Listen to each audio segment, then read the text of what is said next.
1,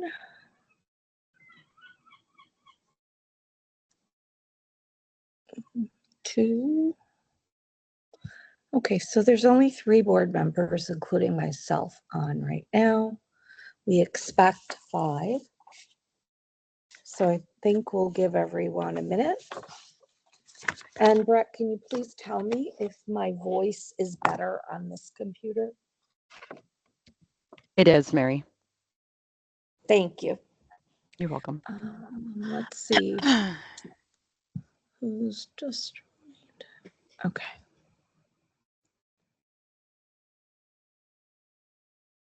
All right, I'm adding Sal. Perfect. So that'll be 1, 2,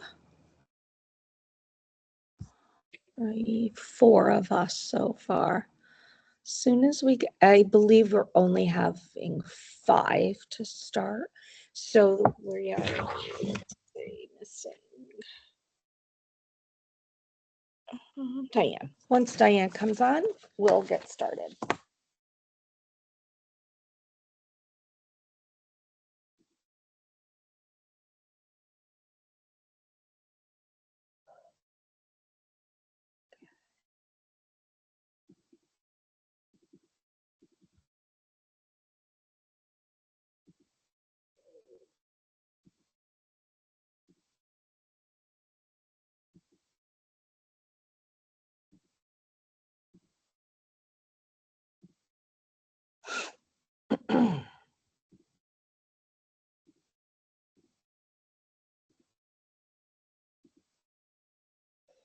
Hey, Brett. So for those, Yes, Sal? I'm just curious, are there only 5 today all day, or?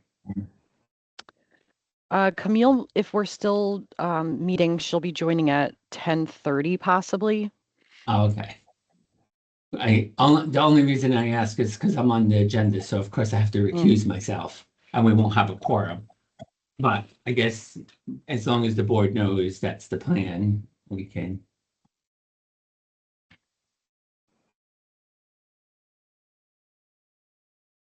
I guess once Diane joins, maybe we can move that up. Well, no, we would. Well, need no, an we won't have a additional- quorum Yes, because I will. I have to recuse Correct. myself, so we need Camille. Yeah. Okay. I'm gonna see if I can reach out to Lisa and at least have her join for a few minutes, if possible. I'll see if she can do that.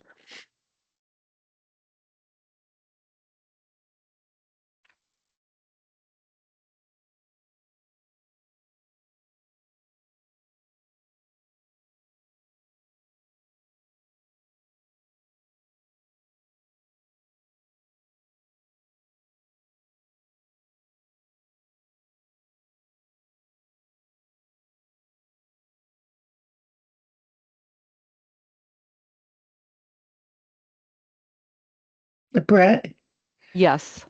I'm also going to need to recuse myself for one of the people coming before the board today. Okay. Which item is that? Number 2, motion for summary suspension Okay. for Amy. All right. Thank you for letting me know. Thank you. I'm gonna. Mary, are you there?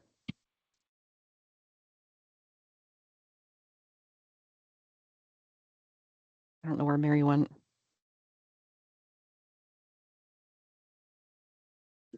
yes, I'm here. I just have a family issue. I'll be right back in 2 seconds.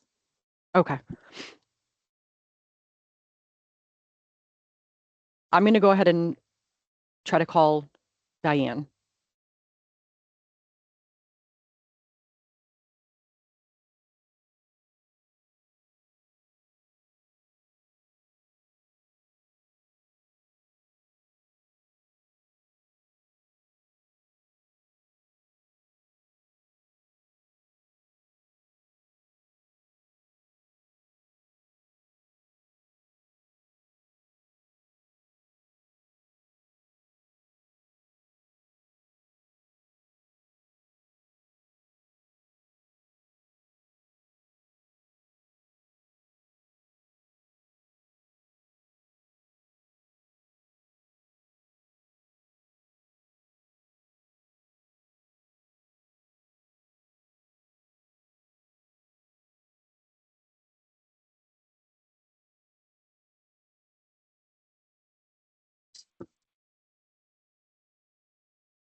Sorry about that. Brett's calling Lisa, I think.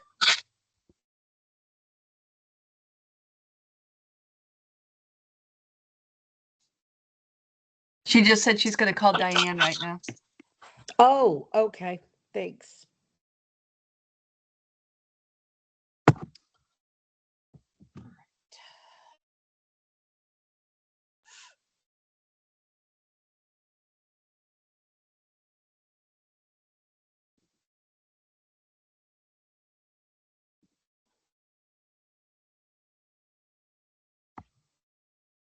I see Diane signing in.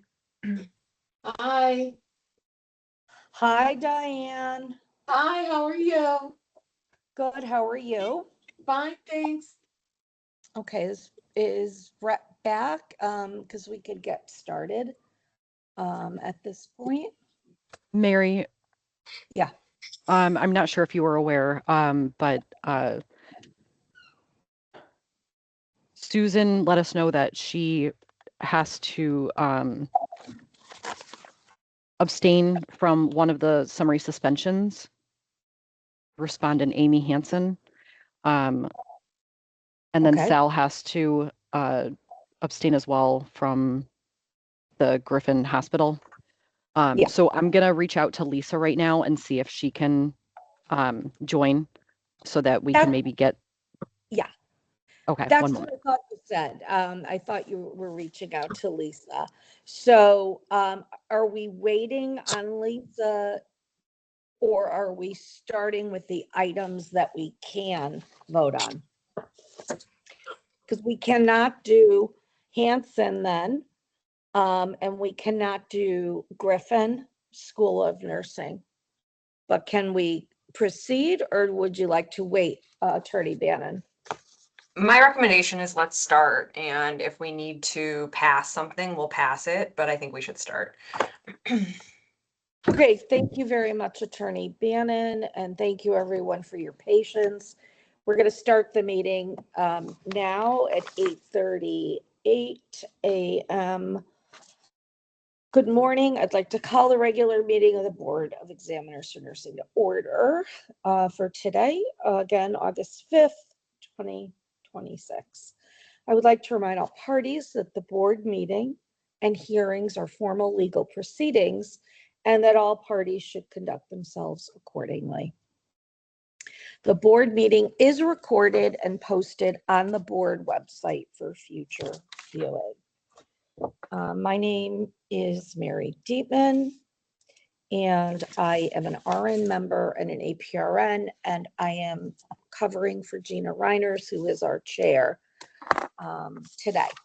So with that, I'd like board members to introduce themselves first. Cindy?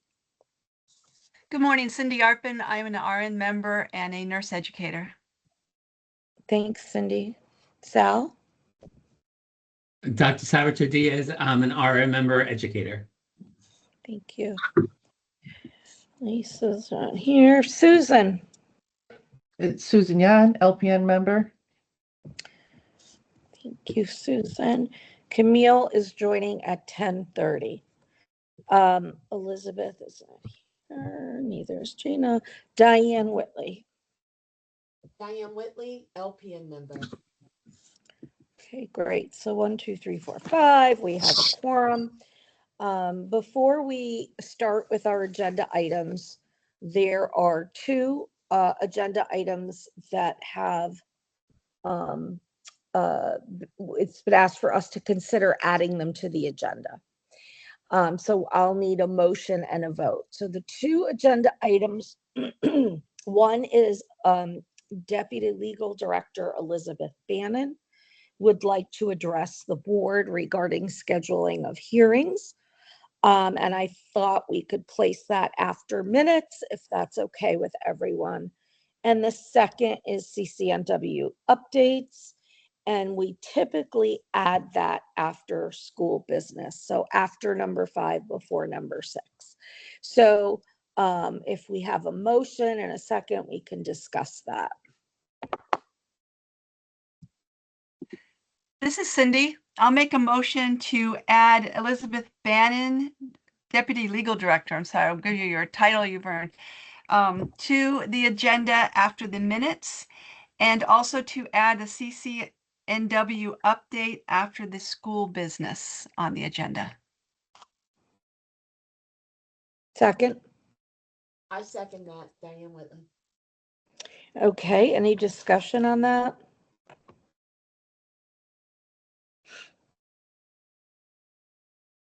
Okay, if we're ready for a vote, Cindy, Aye. Sal, Aye. Susan, Aye. Diane, Aye. Mary is me, aye. So next I'd like to ask members of the department, DPH to introduce themselves, attorneys, whoever is present at the meeting to introduce themselves. Attorney Bannon, do you want to start? Sure, I'll start.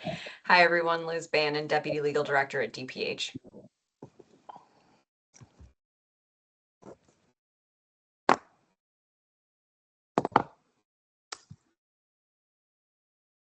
Good morning, Dana Dalton, Department of Public Health.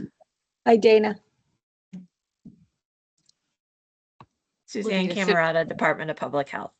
Levita Sukram, Department of Public Health. Good Louis morning, Brett Maldonado, Karpuska. Lewis and someone else.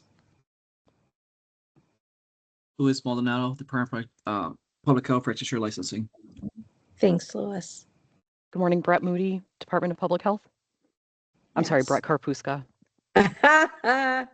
You'll get it.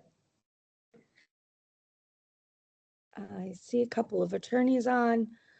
Good morning, Ina Ehrlich, Department of Public Health. Hi, Ina.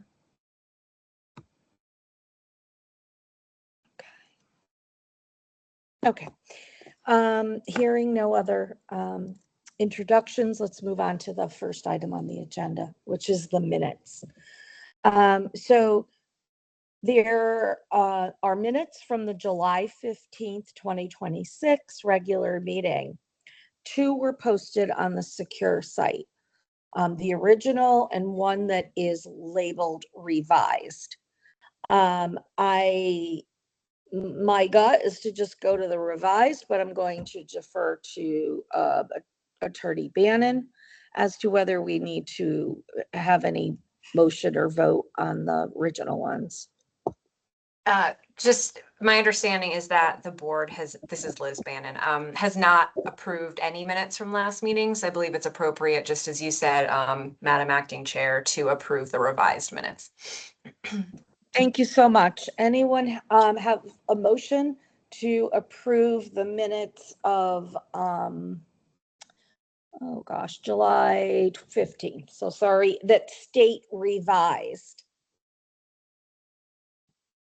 This is Cindy. I'll make a motion to approve the minutes from the revised minutes from the July 15th, 2026 regular meeting. Thanks, Cindy. Second. This This is Sal. I'll second. Thank you. Any discussion on the minutes, the revised minutes? This is Cindy. I have something on the, I believe it's the, would be the 4th page. Under Porter and Chester Waterbury Campus Day Group, it says on the 2nd line that Salvador Diaz moved to remove Goodwin University's program from conditional status, but that should say moved to remove Waterbury Day program from conditional status.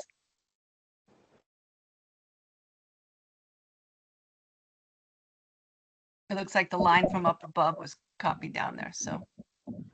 Okay.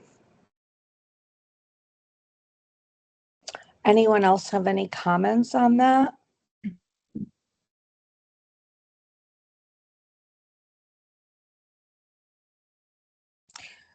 So we want to revise that to read.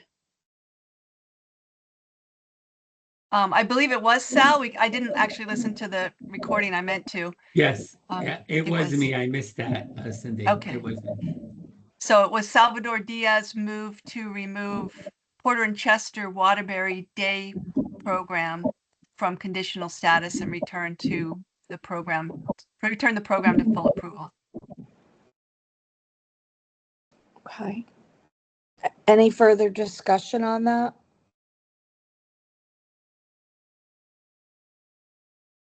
I mean, I agree to have them revised so we can approve with that revision.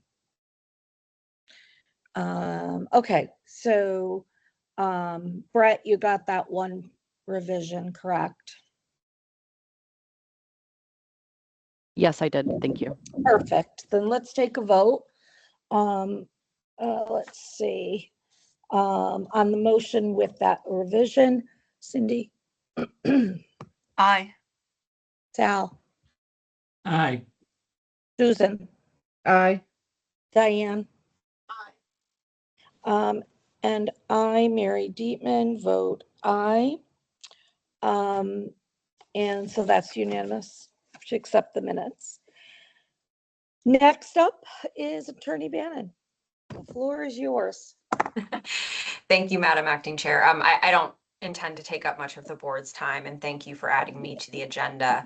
I also want to thank all of the board members, and not just those 5 present, but everyone on the board for volunteering for panels, who have sat on panels, who have worked diligently with Brett, who has the Herculean task of trying to schedule these panels and find dates to hold these hearings.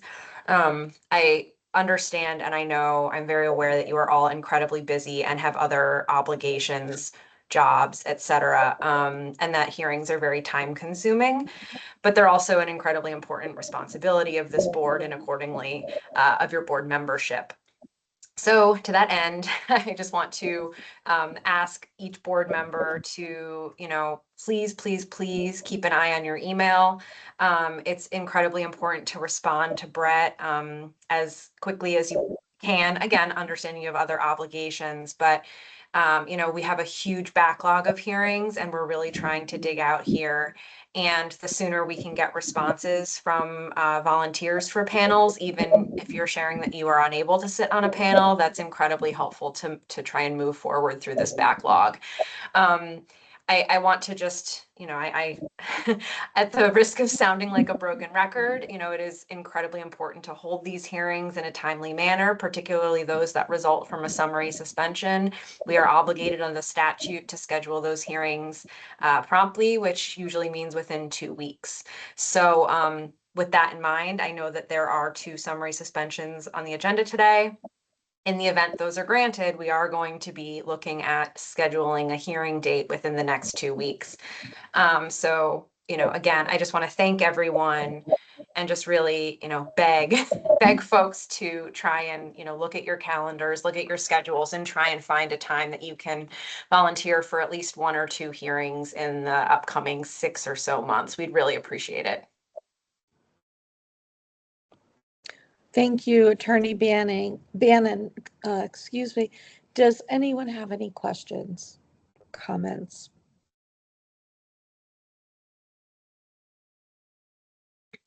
And Ms. Jordan, I'm going to say that this is a moment for the board to discuss.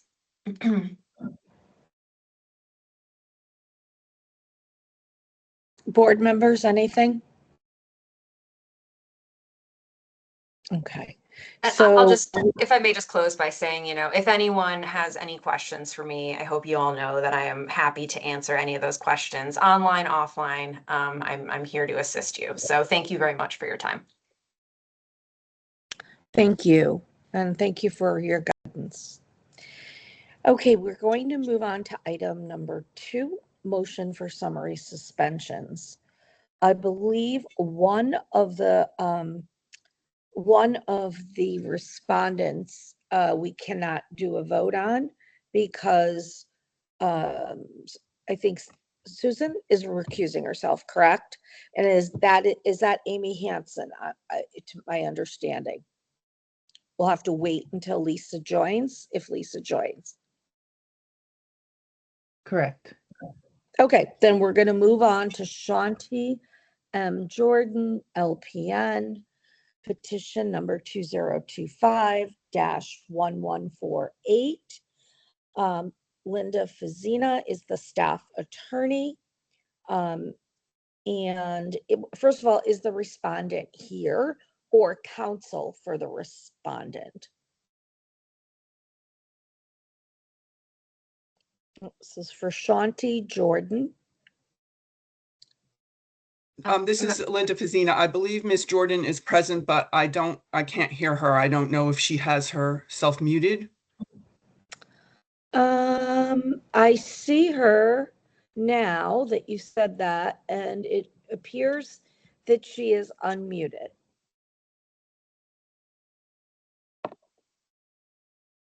I'm unable to hear her.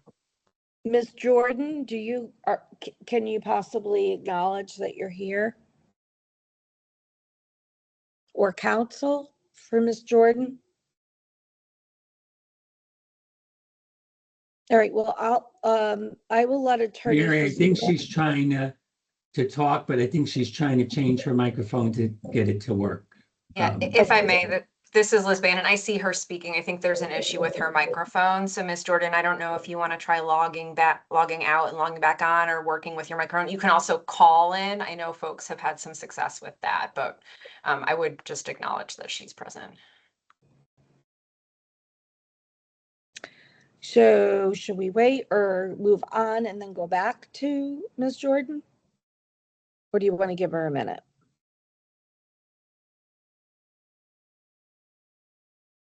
Madam Chair, this is Liz Bannon. That's up to the board. Thoughts, board members? Want to move on to the consent order and then go back? Or do you want to wait? Well, I think she'll sign back in, so. Okay, we'll wait.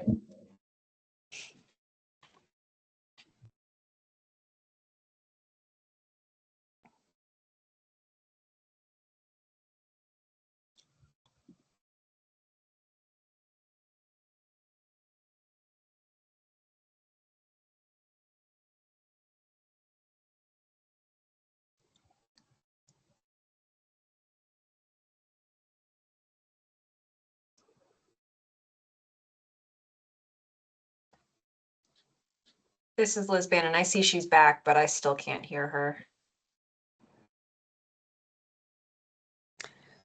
Ms. Jordan, can you try and speak? Or be sure that the microphone on your computer is turned up? Let's see if I can see her. Hold on.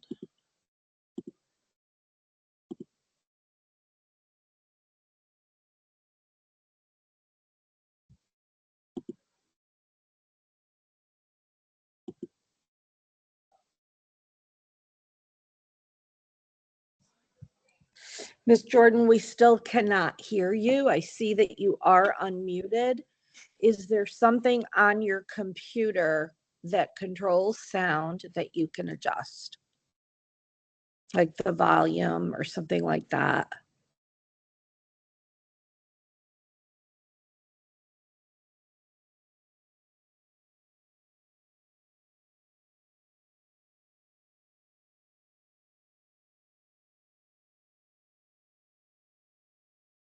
The other option is to have you call in using a phone. Would you like to try that? Okay, go ahead.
Hello. Okay, I need to turn this down. I'm sorry.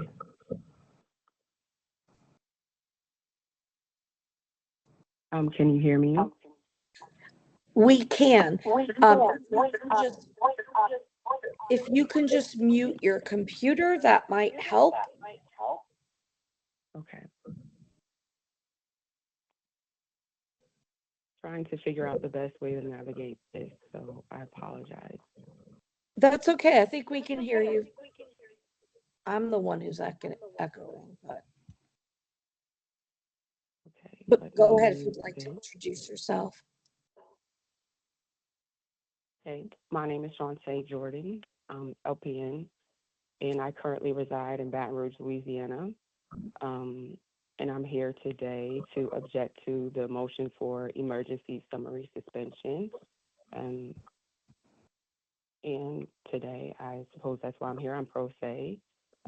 My objection is due to the fact that I'm still currently in judicial review here in Louisiana on the matter due to a lot of inconsistencies in my case that were supposed to be supplementally clarified. And I have yet to do the judicial review, which is this month on August 17th at 9:30 a.m. in Jefferson Parish Court. Thank you. Attorney Fazina. Yes, as you can see in the packet, there is an attachment, an email communication of July 23rd, 2026 from John Becknell III, Associate Executive Director, General Counsel with the Louisiana Board, to Ms. Greer, indicating that the underlying order of revocation by the Louisiana Board has not been stayed. And then as of the 23rd, he indicated the matter had not been heard by the court and there was not a hearing date scheduled.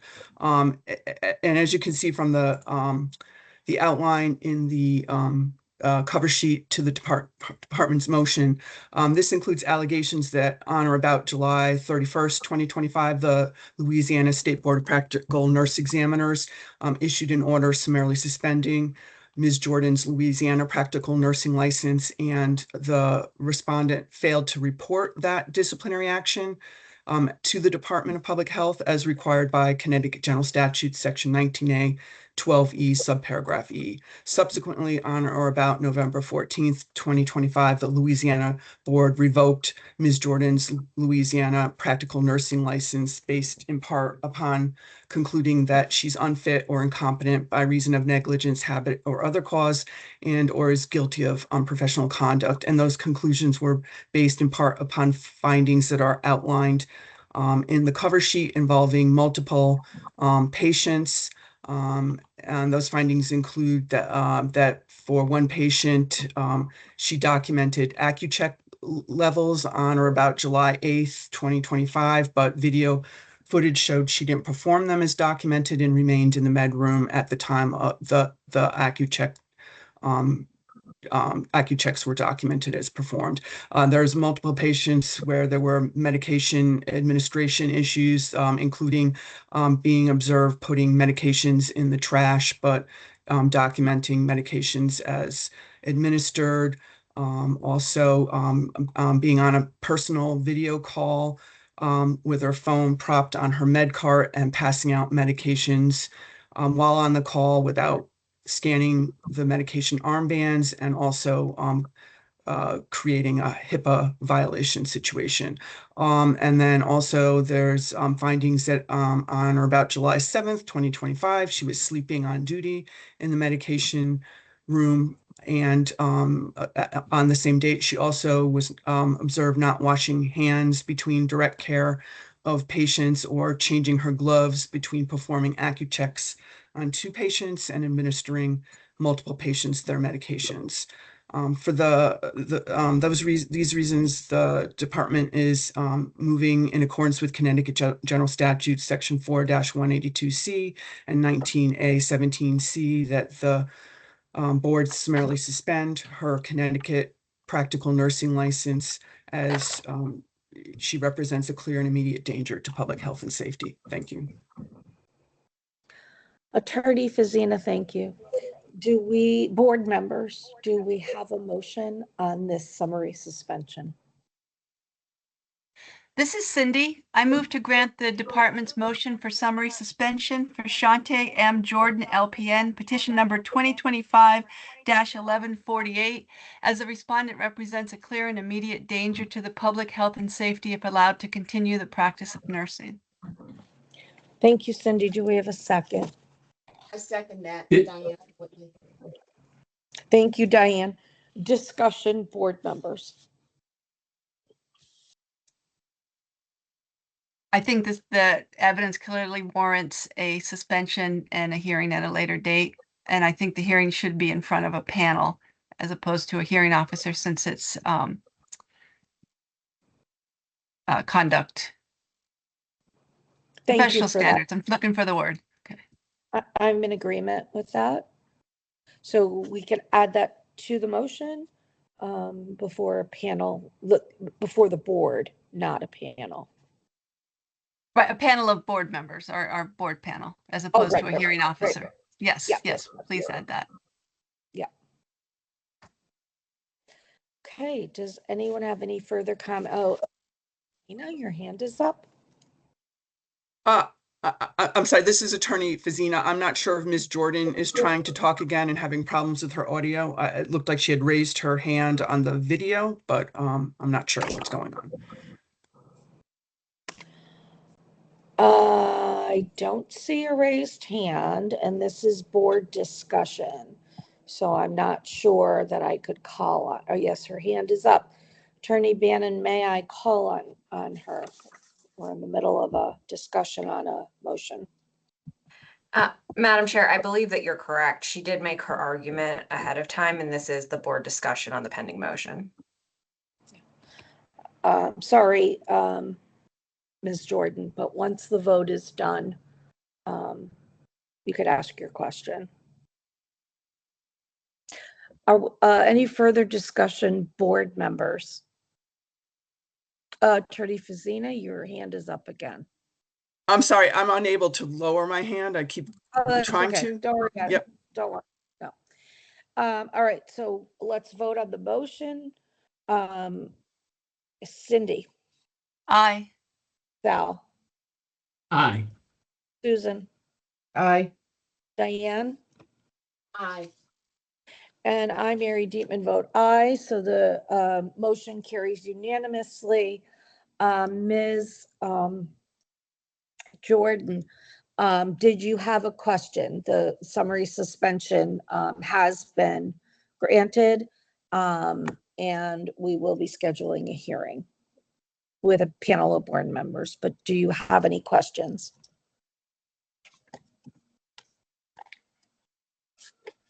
Mary, she's talking again. I don't know if her phone is muted or. I'm sorry, it was muted. However, I did understand that there was a possibility that reciprocal action could have been adopted. However, Connecticut bears the burden of explaining this meeting is for an emergency, summary suspension. And as I sent in previous emails, this incident, it happened in July 31st of last year. I was in Connecticut. I originally from there, and I was working on assignment there, which is why I did not know it was summarily suspended. There was not a hearing for me to, it was just a motion that was granted while I was not available. And as far as keeping in communications, I have, which is on record, your record, as well as Louisiana, that I have spoke with Miss Leslie Greer and provided everything that, in good faith, that was requested of me, as well as this meeting. The issue that I wanted to bring forward was, you guys do have the burden of responsibility to prove that there's an emergency. The granting that would warrant that I'm a threat currently while the case is in review. I do not live in Connecticut, and I have not lived in Connecticut in years. I visit there because my mother and my siblings still live there. So I want to know what patient scenario and what issues that are factual and proven in the evidence prove that I'm a danger to anyone in Connecticut. Ms. Jordan, the board has voted on the motion before them, which was summary suspension, based on the evidence presented by the department and your objection. You will be able to present your case in a hearing, and we will let you know when that hearing is scheduled. Attorney Bannon, do you have anything further to say? Thank you, Madam Chair. Ms. Jordan, my name is Liz Bannon. I am legal counsel for the board, so I can't give you legal advice. I'm not going to be giving you legal advice, but I can explain the next few steps for you. So the board has granted the motion to summarily suspend your license, having found that you presented clear and immediate danger to the public health and safety. The statute requires us to schedule a hearing on the underlying statement of charges, which you should have received. So that will be scheduled within the next 2 weeks, and you will receive a notice of hearing for that date. It will be a remote hearing held on Teams, such as this meeting is being held. And so it's important for you to make sure that your contact information, so that's both your email, but also your mailing address, is current with the department so you can receive that notice of hearing. But it will be scheduled within the next 2 weeks. Okay. And again, I would like to reiterate that my judicial hearing is the 17th of this month. And I know it will be scheduled within the next 2 weeks, but I wouldn't be able to clearly on that date.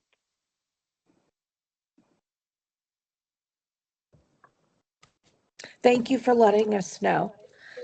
Next item on the agenda, we could go back to Ms. Hanson if we have, did Lisa Freeman join us? Brett, any chance?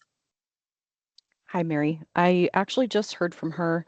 She is going to join. I'm just waiting to see when she would be available. So I can let you know once I get a response from her.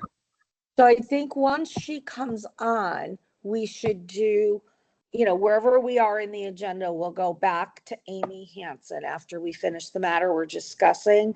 And we'll do Sal, Griffin, so that so Lisa can leave if she wants. Is that okay with everyone? Okay. So let's go on to the consent order. Brian A. Wilson, RN, petition number 2021-1010. Attorney Nanny is our staff attorney, but is Brian Wilson here? Is he present? Yes, present. Thank you. Do you have counsel? I do not. Okay. Attorney Nanny, are you here? Yes, Anthony Nanny for the department.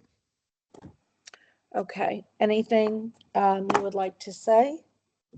Yes, this is the matter of Brian A. Wilson, RN, petition number 2021-1010. Between the allegations in this petition are that respondent abused alcohol or used alcohol to excess between 2019 and September 2021, abused or used fentanyl to excess in July 2021 through September 2021.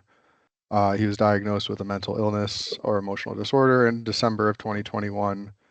And while working at Vascular Experts, he diverted fentanyl. The department and the respondent have agreed to terms in a proposed consent order, which is a 4-year substance abuse consent order. It requires therapy and therapist reports, urine screens, restrictions on narcotics, employer reports, group therapy meetings, medication management, and a ban on solo practice, home health care, and travel nursing. The department and respondent are respectfully requesting that the board approve and accept this proposed consent order. Thank you. Thank you, Attorney Nanny. Mr. Wilson, do you have anything to say before the board makes a motion on this? Thank you. The only thing I would say is that I'm grateful for the opportunity to reapply and potentially get my license back. So, yeah, just want to say thank you. Thank you for expressing that. Okay, board members, do I have a motion on this consent order?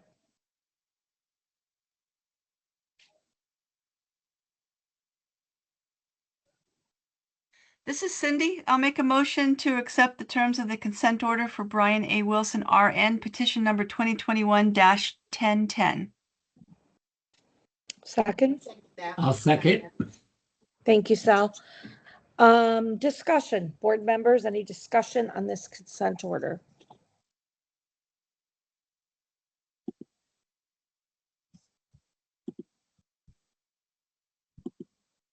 This is Cindy. My hand's up, but I don't know if you can see it. I just have a question for Attorney Nanny. I did read through this, but I didn't see anything with tolling language.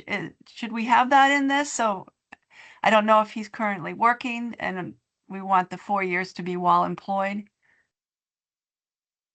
Yes, I do not believe there is any tolling language. In here, and Mr. Wilson is currently not employed because he is under the terms of an interim consent order. If the board would like, we could resubmit that. Although I don't know if the importance is more on just continuing to monitor the drug tests would be potentially more important.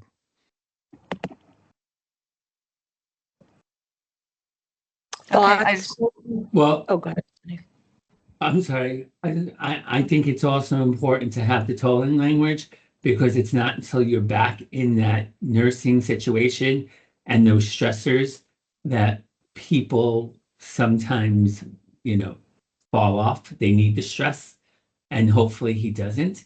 And so I think he should be working, and we should have their tolling language because that will give us a full picture of how he's doing as a nurse and practicing and dealing with the stress of practicing. As we know, nursing at the bedside is not an easy job. And Okay, I'll go back and speak to my client, but I believe, to my knowledge, we generally do not put the tolling languages in the consent order because we, as I mentioned, generally want to continue the drug monitoring and the therapy monitoring. But I do hear I do understand your point as well.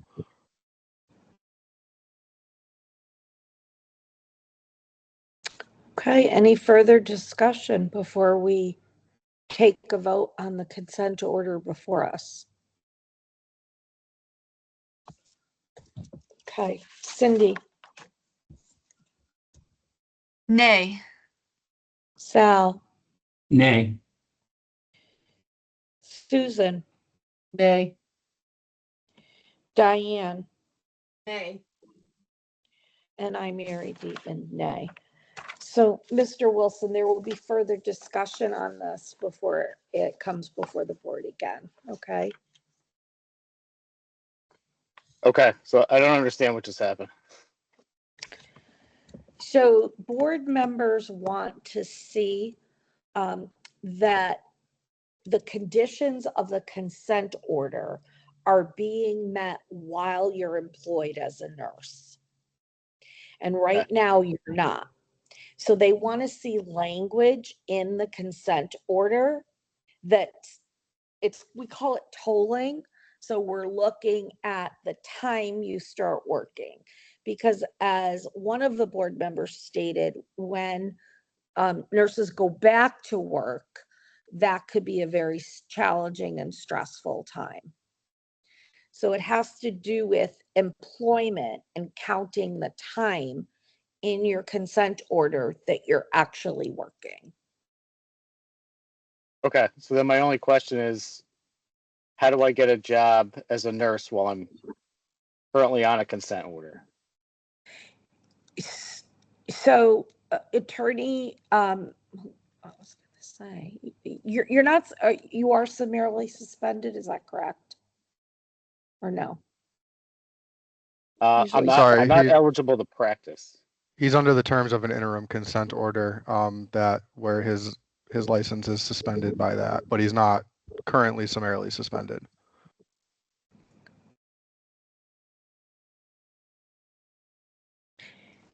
So if he's not currently suspended, but the interim consent order is preventing him from getting a job, you're saying? Or am Correct. I No, misunderstanding that? you're correct. So when we put the tolling language in, does that, the consent order gets approved and then he's no longer under the interim consent order and can get a job, correct? Correct. Do you understand that, Mr. Wilson? Okay, yes. Okay, I'm sorry that, there's this stuff that we have to do, but in our experience, we want to make sure that you are as successful as possible. And that's what we found in terms of tolling. So you will discuss that, I guess, directly with Attorney Nanny, because you don't have counsel. So we'll see you again. Okay, thank you. You're welcome. Okay, any chance Lisa Freeman is here to do Amy Hansen or no?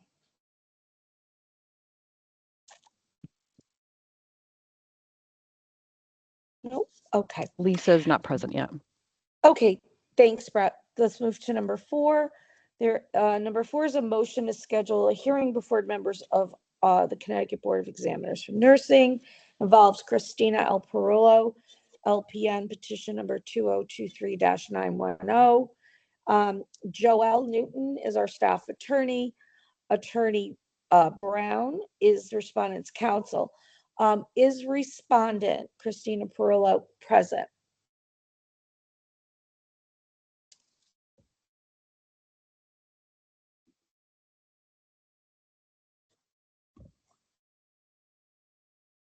I don't see. How about Attorney Brown, counsel? It's Attorney Richard Brown. I don't see him. Then how about Staff Attorney Joelle Newton? Good morning, Attorney Joelle Newton for the department. Okay, Attorney Newton, what do you have to convey to the board? This case was assigned to a hearing officer, and the department is respectfully moving to have it assigned to a panel because the case involves issues of respondent's nursing practice. I can't hear her. I don't know if everybody else is having problems. Well, I have my speaker as loud as it could go and my ear just about to my computer. But Attorney Newton, there are members of the board that can't hear you. So please start again. Sure. Attorney Joelle Newton for the department. I'll speak up. Is this better? Sal, can you hear that now? A little better. I can go down near the computer. Okay. Cindy, how about you? It's very low, but I think I can make it out what she's saying. Your volume Okay. is decreased. Yeah, I don't know why, because I've got the volume. I've got the volume up as loud as it can go, as high as it can go. Hold on, let me just look at my speaker. Any other board members unable to hear Attorney Newton?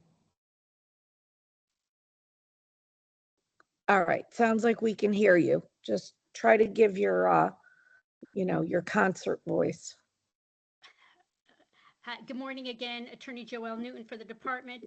This is a case that has been assigned to a hearing officer, and the department is requesting that it be assigned to a hearing panel because it involves issues of standard of care, and the board's expertise will be required. Thank you. Thank you, Attorney Newton. Again, I'll ask if Attorney Brown or respondent is here. If not, we will take a motion. Okay, so a motion on Christina Perillo. This is Sal. I'll motion to approve the change from to a panel of board members for this Christina L. Perillo, petition number 2023910. Thanks, Sal. Second. Cindy, I'll second. Okay, discussion, board members. I think that sounds like an appropriate change. I agree, and thank you Newton, for bringing that to our attention. Anyone else have any comments before we take a vote on the motion? Don't see any hands. Cindy? Aye. Sal? Aye. Susan? Aye. Diane? Aye. And I, Mary Deepman, vote aye. It's unanimous for the motion. Any questions from Attorney Newton? Mary, just so you know, Lisa's here. Yeah, I was Ah. just gonna say, I just Perfect. jumped in, so, and I can vote aye also on that. I heard the whole thing. Oh, thanks, Lisa. And Lisa, we're gonna do the two matters that we need you for. So this way, if you have to jump off, you can. Yeah, Just let. I'm fine with that. I Okay. was alerted to that and I'm available and I will at some point shortly have to jump off. So there's two matters where a board member has to recuse themselves. And we're going to do those two matters now. One is on a summary suspension for Amy Hansen. The other is school business, Griffin Hospital for Sal. Okay? Mm-hmm. Thank you again. All right, so let's go problem. back to two, motion for summary suspension. Amy Hansen, petition RN, petition number 2025138. Is Ms. Hansen present?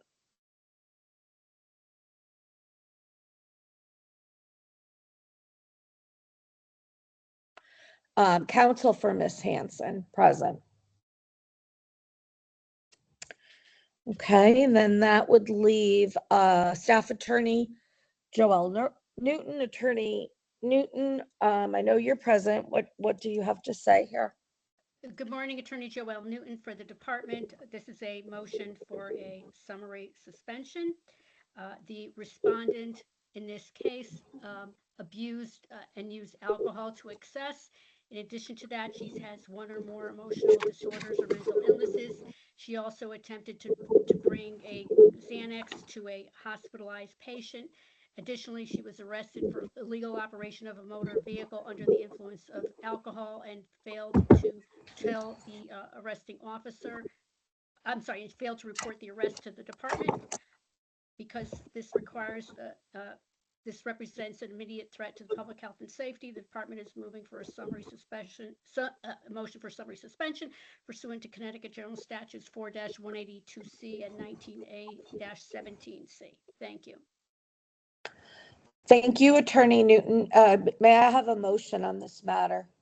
This is Sal, a motion to grant the motion for summary suspension for Amy Hansen, RN, petition number 20251383, as she's a clear and imminent danger to public health and safety of the public, and if allowed to continue practicing nursing. Thank you, Sal. Second. Second, Cindy. Okay, discussion, board member. Oh, wait a minute. Who's recusing again? So, I think it's Susan, right? Correct. Okay, thank you. Yes. So Susan, I'm not even going to call you for a vote on this, okay? So any discussion from board members?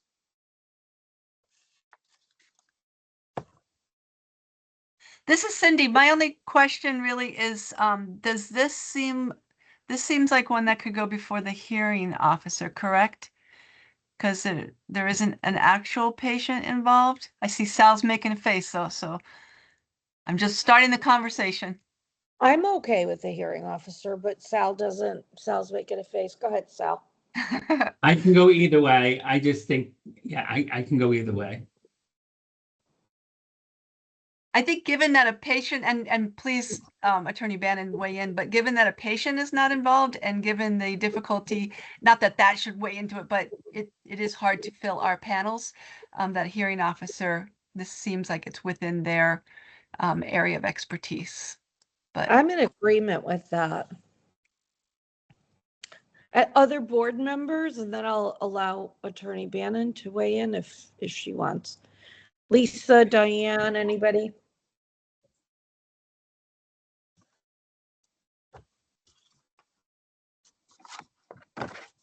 Panel of board members or hearing officers, anything else? Attorney Bannon, do you have any thoughts on this? If you can just bear with me 1 second, Mhm. trying to find the statute. Absolutely.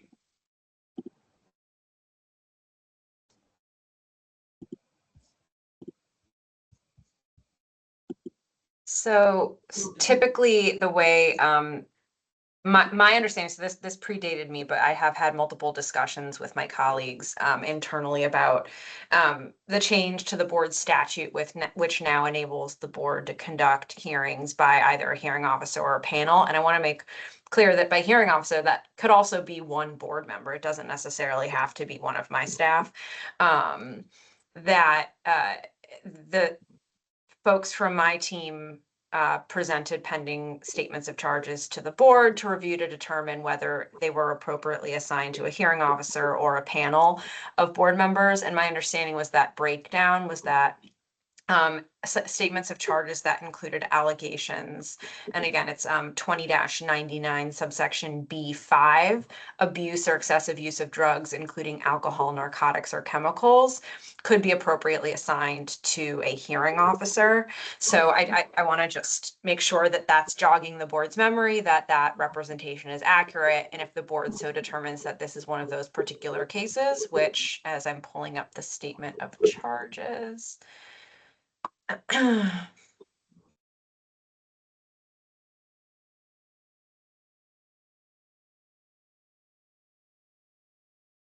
so this alleges, it does allege subsection B5. It also, I will note, alleges specifically a violation of subsection B4, which is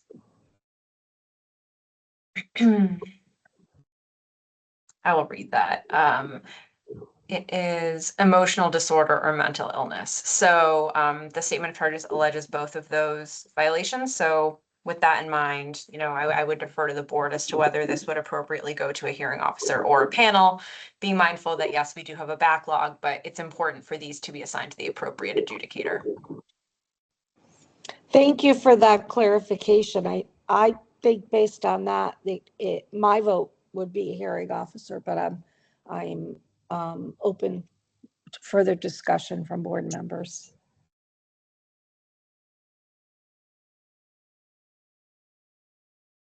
So my my concern. go ahead. Sorry. Okay, so my only concern is it's a complicated case of substance use disorder. And based upon what we were told in the summary by the attorney, it may have some finer points, but at the same time, I don't want to belabor it. And if I recall, if we really feel that the remedy is not quite targeting the right things, we're able to ask it to be reconsidered by the hearing officer. Is that correct? Well, we just did one recently, but yeah. Right, okay. So, yeah, I would say then. What would your opinion be on this then? I would say it would be very good if these types of cases can be handled with confidence by the hearing officer. So let's go that route and not overly labor the board. Thank you very much, Lisa, for your feedback.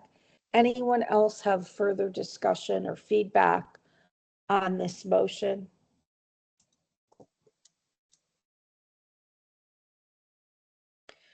Okay, so the motion is to grant summary suspension and for the case to go before a hearing officer. I'm going to take the vote. Cindy, Aye. Val, Aye. Lisa. Aye. Okay, Susan is abstaining, or recused. Recused, I think. Diane Aye. and I, Mary Deepman, vote aye. So we're unanimous with one recusal. Thank you. Okay, so in order to finish off what Lisa needs to stay for, we're going to jump to 5 school business. We're going to jump to Griffin Hospital School of Allied Health Careers. So this is I'm going to ask Sal to just turn off his camera, or No, yes, I'm Griffin. speak. That's right. You're representing Griffin. Okay. So this is a qualification review for Sal Diaz for program. Is it interim? I thought it was interim program director or program administration. Yes, it's interim. Yeah, it doesn't say that on the agenda, but it says it on the documents. So this is for interim a nursing program administrator. So Sal, is anyone else? Oh, Attorney Bannon has her hand up. This is Liz Bannon. I appreciate you clarifying that, Madam Acting Chair, and for you clarifying that, Sal, as well. My understanding is that under the regulations, there's no requirement for the board to actually approve the qualifications of an interim nursing program administrator. It's for kind of a permanent nursing administrator. So this really is an FYI, but certainly, I think that we've passed only one matter, so it's nevertheless appropriate for the board to discuss. But I just want to clarify that there's no action the board needs to take on this. Okay, so Sal, unless you want to give us an FYI, we're just gonna move on. What do you want to do? Yeah, this is an FYI that I will be taking the role of interim program administrator as we search for our new program administrator. And then I will go back to my role, my previous role. Actually, I'm holding both roles right now. Well, good luck and congratulations. Anyone else have anything to add? This is Cindy. Okay. I'll just say you're highly qualified, and that I hope that we still require these FYIs from schools, because I think it's important for us to know if a school has a change in program administrators. So we appreciate you letting us know, Sal. Yeah, that's a really good point, Cindy. There have been instances where we haven't found out about changes for an extended period of time. And so that is required, of schools to notify the board. So thank you, Cindy and Sal. Anyone else?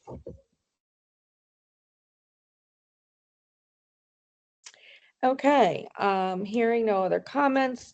The next item for school business is Porter and Chester, LPN program NCLEX scores, Hamden campus evening group. Hi, Mary and the board. Hey, How are okay, you? I'm good. I'm just pulling up. I'm working off of. Yeah. your- Helen your- should have sent you some stuff. We didn't get what she sent you, but there was a question regarding Hamden current 0%.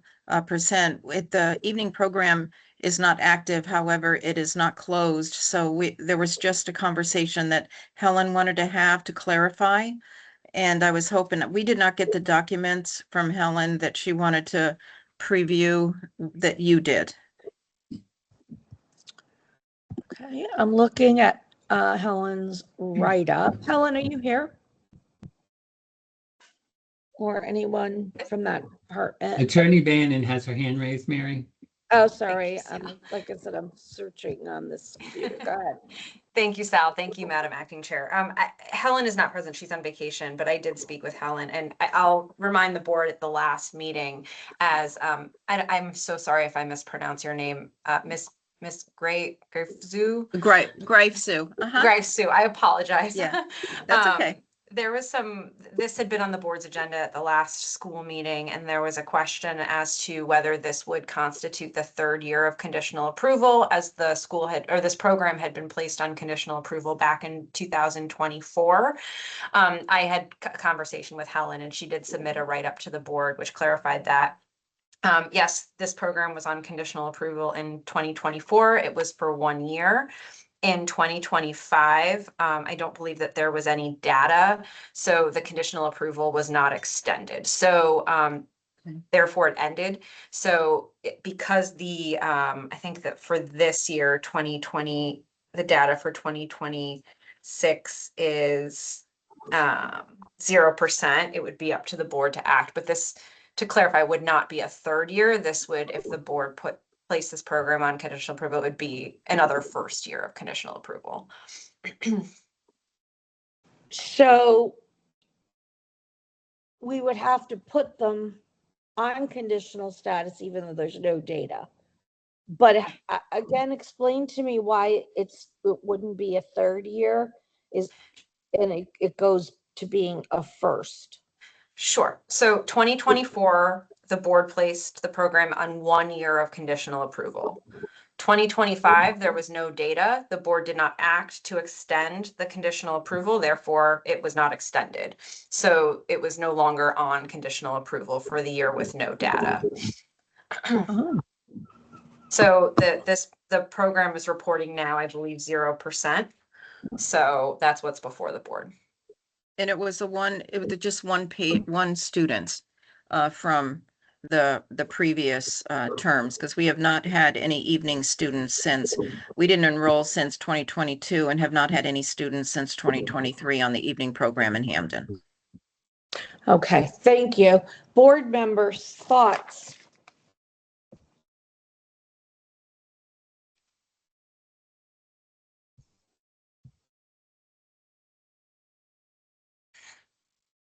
This is Cindy. I'll start the conversation. I'm not comfortable to continue kicking the can down the road, especially with the history of the other school that we had to close down. And I just, looking at these numbers, 0%, I know it was only one student, but it's 0%, no data, 75 before that, and 0% before that. So, you know, in our immediate history that we have that goes back to 2023, there's no time that they met the criteria. So I think this is a big issue, and I just am concerned for the students that pay money for this and for the public. So we do have improvement from the Hampden scores of 74.1 did go up from 67 the previous, and that we did voluntarily close Bridgeport, and we did share last month regarding their scores were over 80% on those students, since we've been operationally acting on the mitigation, the action plan that we've been presenting, so it's ongoing. So our goal is to raise these the day scores from 74 to over 80, and we are really hopeful with that. And the evening program has not had any students at all, although it's open. We did not enroll. We wanted to concentrate. We did mention, I believe it's in the minutes from maybe a year ago, that we chose to pause enrollment in the evening programs, both in Hampden and Waterbury, to concentrate on our day programs. Board members, other comments? Thank you, Sherry. Thank you, Cindy. Other comments?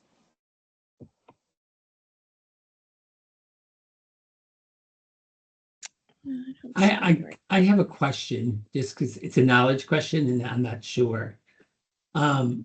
Once a campus or a program is closed, can they reapply to open it again? Well, they're removed from the list of approved schools, I believe, when it's closed. I don't know if someone from the department wants to speak to that, but I am, I think that's another matter. I'm in agreement with Cindy that I think, I think that we need to say this program needs to come off the list of approved programs. We need to motion for that. I just, I'm not comfortable. Again, we have had issues within the state where there have been schools that, you know, we've kind of kicked the can and we've seen the outcome of that.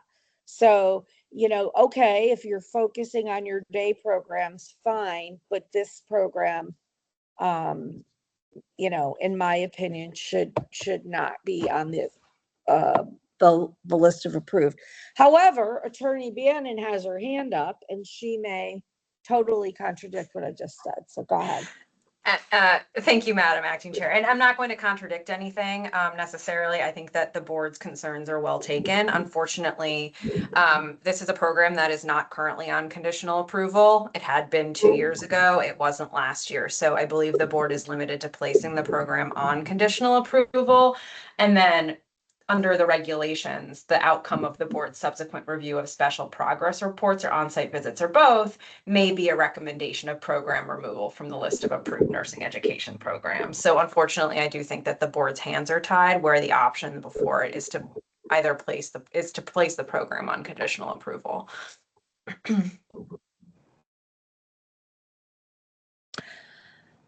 So, further comment before I make my final comment. So I'm just gonna say, I'm glad that Attorney Bannon clarified, because that's now how I interpreted the regs. I interpreted the regs that we can decide which one we want to do, either that or that even in the first year, but I'm glad for clarification. Other members of the board.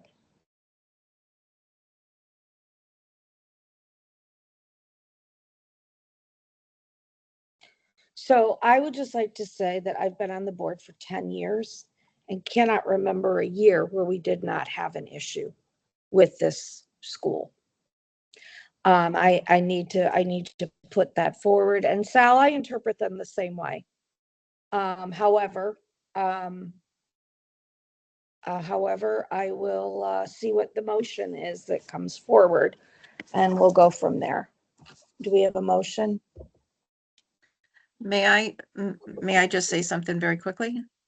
Yeah, we have a motion. I hear you, Mary, but I know that in the last 3 years, we have put a lot of energy, our heart and soul into trying to turn the place around, and we are getting there. So I understand where you're coming from, but I also would feel very grateful with Attorney Bannon's suggestion, so we can prove to you that all of our hard work that we have been doing over the last 2.5 years is starting to show. And we're hoping that we'll be able to provide you with more data when the new numbers come out on all of our efforts. Thank you, Sherry. Board members, a motion? Attorney Bannon. I just wonder if it would help for the board. I can read the section from the statutes with kind of the steps leading up to removal of a program from the approved list. And so it is an and, so there are 4 requirements. So it's the board after a hearing may remove a program from the list of approved programs, and the program must suspend the enrollment of students when the program has been on conditional approval for at least 2 years and has failed to correct the identified deficiencies which caused them to be placed on a conditional approval. The board provides written notice of such hearing to the administrator of the program, setting forth the particular reasons for the proposed action and fixing a late, not less than 30 days from the date of such written notice, at which time representatives of the program shall have an opportunity for a prompt and fair hearing. Third, upon completion of the hearing, the board shall make a recommendation to the commissioner regarding what action should be taken regarding the program. And fourth, the commissioner approves the recommended action. So there is a process, and one of those steps is that the program must have been on conditional approval. So I just wanted to clarify that for the board. Thank you, Attorney Bannon. Board members, no, who's up? Attorney Bannon, your hand is still up, I think. Are you done? Okay, Cindy, your hand is up. So I mean, I guess our hands are tied as to what we have to do, but if they're not currently enrolling people in the evening program, then next year it's going to be no data and they're going to be off conditional again. And we're just going to keep limping down the road. It just doesn't feel right, but if that's what the law is, that's what the law is. It would be nice if they, would close on their own, but apparently not. So I think it's important to state for the record that it doesn't feel right. And as board members, I agree, I agree with that. I agree with that. I'm really uncomfortable, but we have to go by the regs. So, Attorney Bannon? Thank you. I can share, conditional approval may be granted for 1 year to a program previously having initial or full approval if the graduates of the program fail to achieve the standards prescribed, so the NCLEX, or the program has initiated a major curriculum change, or conditions previously identified in violation of these regulations or the board's recommendations continue to be unresolved and pose a risk to public health or safety as determined by the board.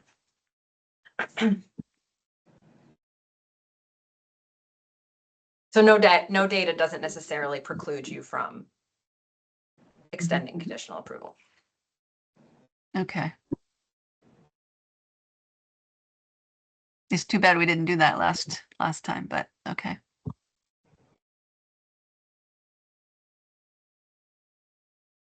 Do I have a motion on this program?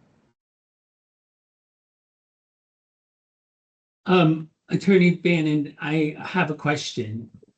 When we were saying conditional, can we say that that timeline starts when they admit their first student into the program? So let's say so we put them on conditional this year, they don't have any students, so they have zero data, and then it slips through the cracks, and then they take students. Can their conditional approval begin when the program is active and not inactive? Because right now the evening program is inactive. So this is Liz Bannon. So I don't know that I fully understand the question, but what I can say is the board has the option today to place this program on 1 year of conditional approval. And my understanding is that under the conditional approval, the board can require the program to submit a plan of correction, which can include specific data points that the board wishes them to address, to see, et cetera, as I think you are all more familiar with than I am. And then next year, this matter will come to the board again. And, we will acknowledge that the program has been on 1 year of conditional approval.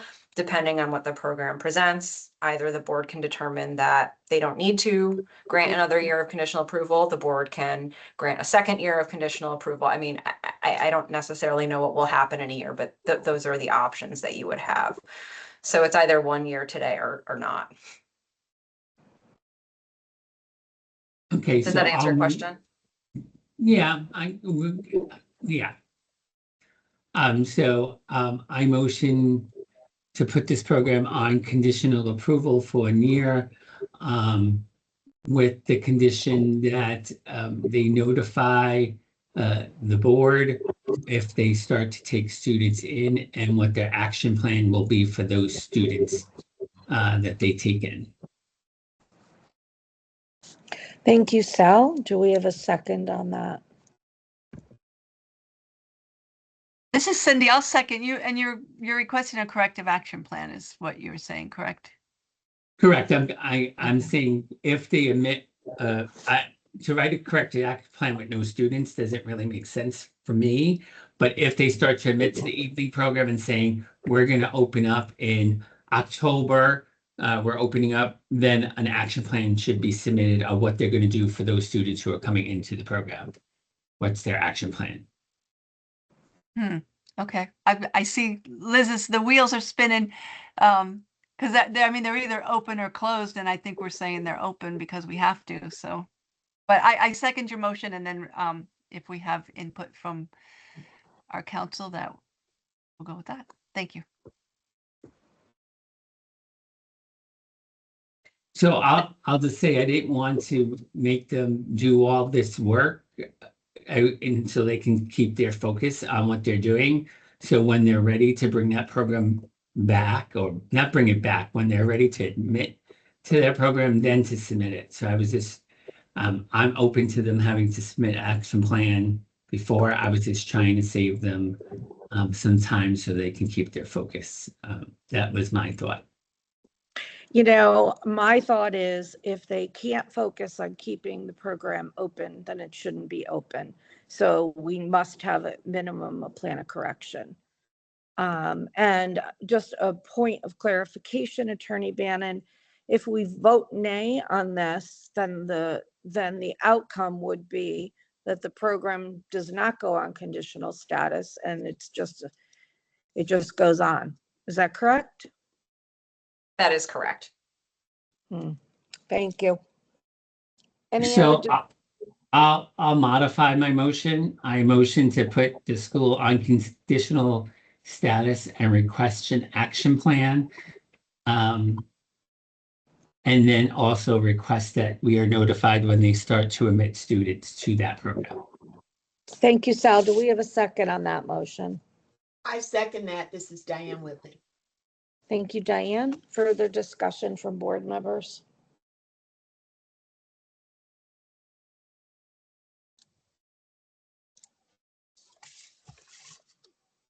Okay, sounds like we're ready for a vote then. Cindy? Aye. Sal? Aye. Elisa, are you still here or did you leave? I think Lisa's gone. I am here and no, I'm here. But I'm going to leave after this vote. Aye. Thank you, Lisa. Susan? Aye. Diane? Aye. And I, Mary Deepman, vote aye. The next matter is, Madam Acting Chair, just quickly, I know this had come up at the last meeting or maybe 2 meetings before. Just when does the board want that corrective action plan submitted? let me look at the meeting schedule because I think we only have one meeting this month anyway. I think so. It would not be this month. Hold on. So our next meeting is September 2nd. Do we usually do schools on the 1st or the 3rd? I ask this every time. The 1st or the 3rd Wednesday? I think it's the 1st.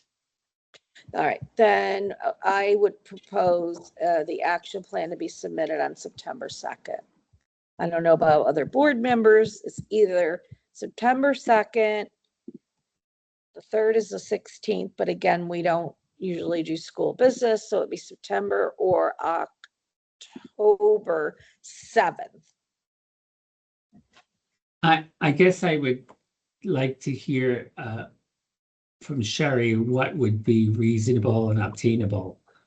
Because I know your focus is on improving the students. So is September good for you or October good for you? Well, I was thinking that seeing that there aren't any students now, we could submit the plan in October. Would that be possible? And then we wouldn't obviously enroll, notify or anything, submit the plan in October. So it would be there if we decide, because we have to go back to administration, see what their plans are. This is very new because to my knowledge, administration has not had any thoughts about enrolling immediately in the Hamden evening program. As Sal said, we are concentrating really hard on all of our action plans with Waterbury and Hamden during the day. Board members, are you okay with October? Mm-hmm. This is Cindy. I'm okay with October. I think more should be based on the schedule. Perhaps Brett can see who, because I know we have some others coming before us. Okay, so October it is, unless we hear from Brett that doesn't work. Thank you, Sherry. Thank you very much. I appreciate all your time and consideration. You're welcome. Have a good day. Yeah. Let's see. Next is Mitchell College Qualifications Review for Randy S. Margolis, MSN, RN, Nursing Program Director. Is anyone or is Ms. Margolis present? Or anyone? I am from present. I am also, I'm Mika Nash. I'm Provost and Chief Academic Officer at Mitchell as well. Nice to meet you. Thank you for introducing yourself. Excuse me, Mary, this is Lisa, and I am going to depart from the meeting right now. Lisa, we really appreciate your efforts to allow us to finish those agenda items. Yeah. Thank you. Not at all. I'm sorry that other things are interfering with my ability to just be here, No, but no worries. we'll pick this up. Thanks a lot. Take All care. right. Have a good day. All. Bye-bye. You too. Bye. Okay, so anyone else from Mitchell College want to introduce themselves? Okay, any statement? We received in our packet the a 17-page document, which I believe included everything that we needed. So does anyone have any discussion?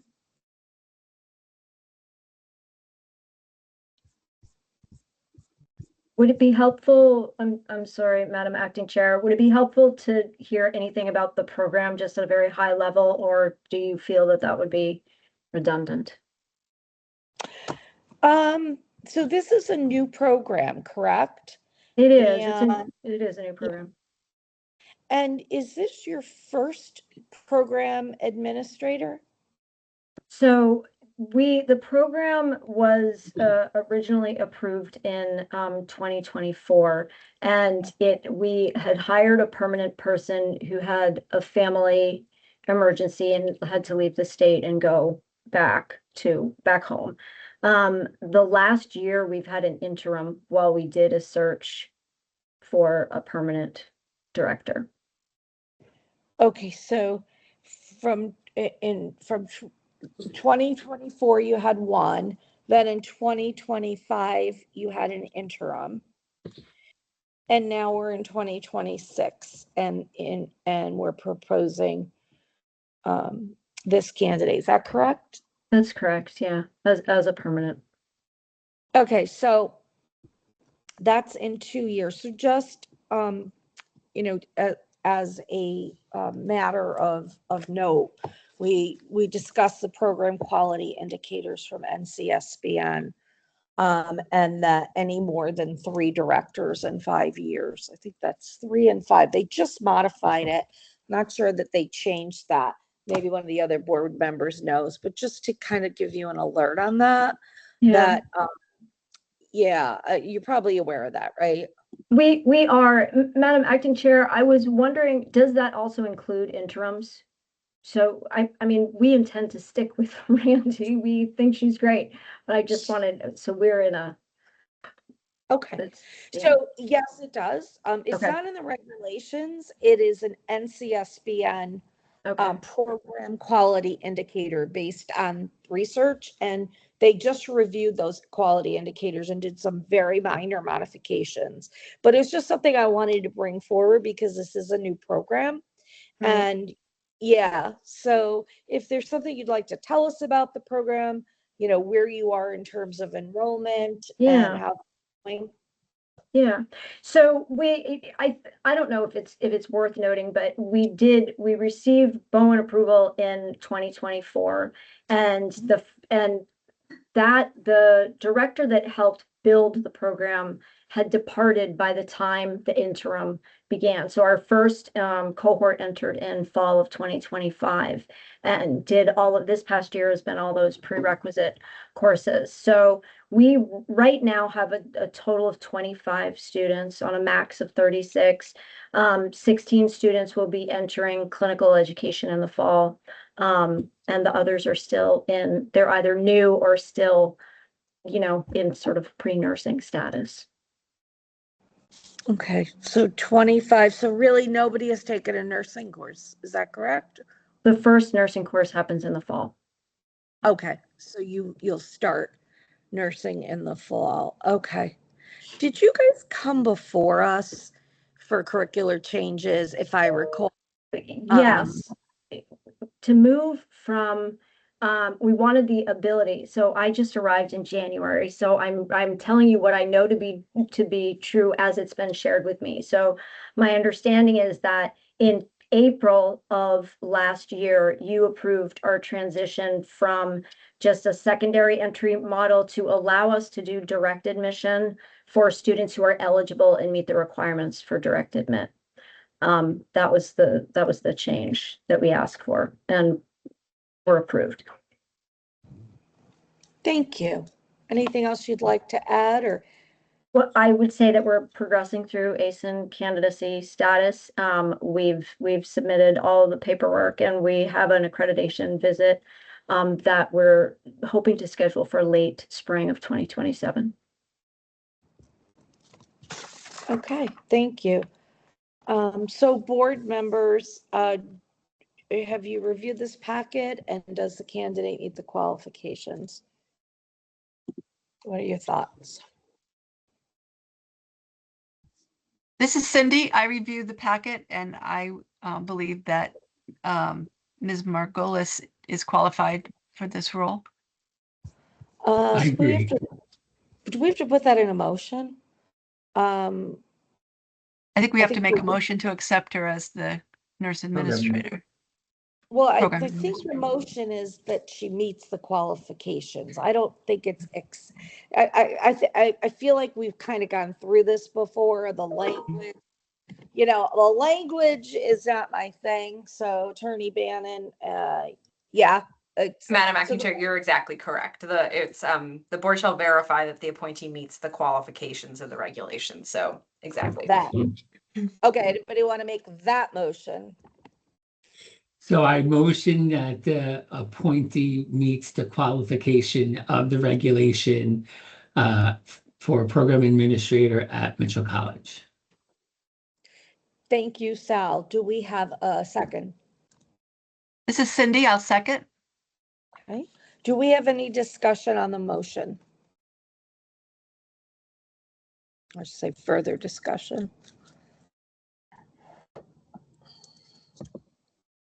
Okay, hearing none, we'll take a vote. Cindy? Aye. Sal? Aye. Lisa's gone. Susan? Aye. Diane? Aye. And I, Mary Deepman, vote aye. So it was unanimous, and I wish you all the best. Thank you. And I hope this Thank you. one Yes, us too. It will. Thanks very much. Take care. Thank you. All right. Last item on school business is Yale School of Nursing, who came before us, I believe, last month with the letter of intent. Now the feasibility study review for a Master of Nursing program. Who is here from Yale? Hi, good morning. Tatiana Sadak and I'm Laura Andrews. Welcome. So thank you for submitting your feasibility study. And we all received that in our packet. It was 122 pages. Any comments that you'd like to make regarding your feasibility study before I open this up to board members? No particular comments, but please let us know if you have questions and need clarifications. Thank you for taking time to review it. Oh, you're welcome. You're welcome. Board members.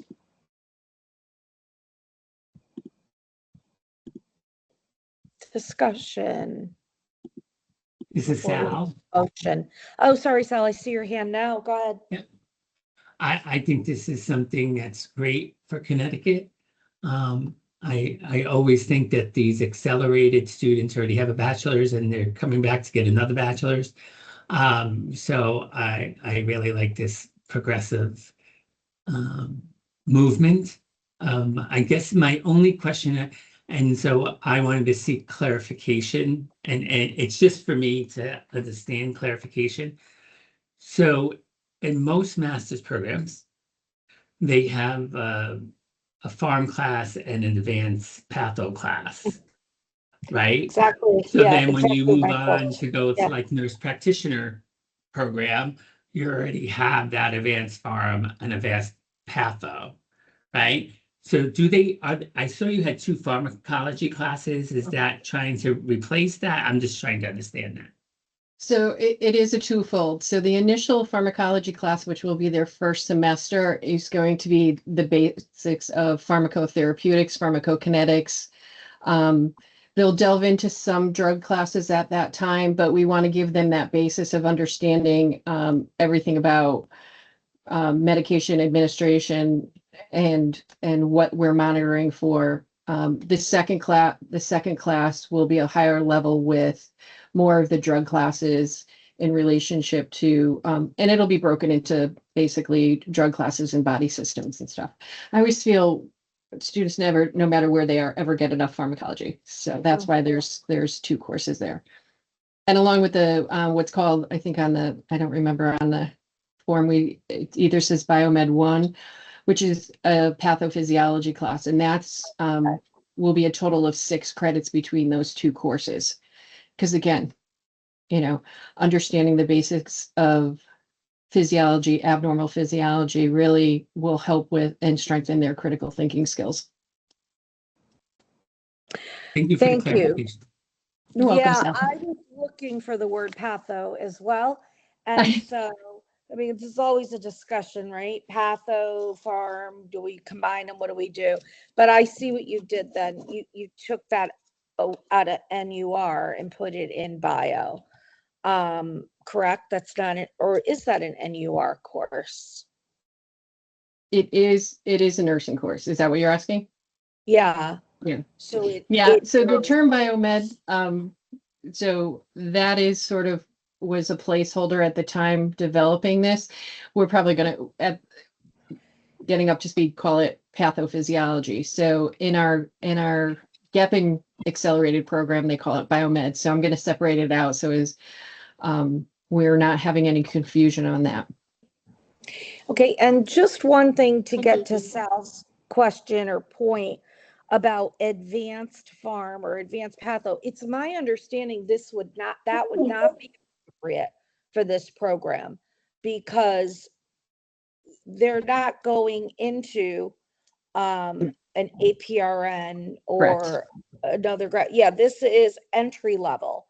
So you're not covering advanced farm or advanced patho or biomed or whatever you want to call it, because this is to get these nurses at the bedside, which is wonderful. Yeah.